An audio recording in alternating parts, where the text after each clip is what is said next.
If you don't have enough HDMI ports on your Samsung U8000F, there's actually a pretty simple fix.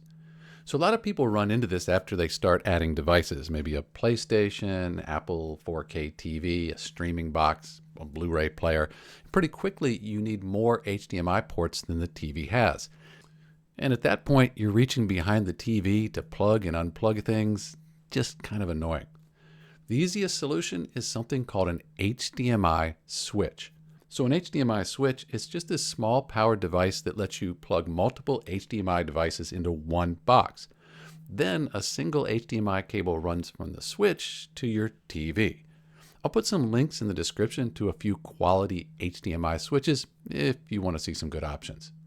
So one thing to be careful of when you're buying an HDMI switch, don't get it confused with an HDMI splitter. A splitter, it does the opposite job. It takes one device and then mirrors them across several TVs. So that's useful for places like sports bars or conference rooms, but it won't help you if you're trying to add more HDMI inputs into a single TV.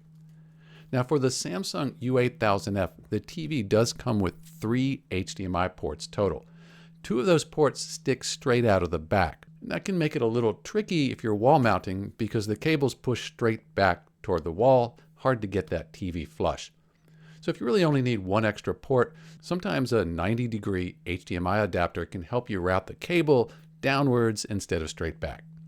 But if you're connecting several devices, an HDMI switch, that's usually the easier solution.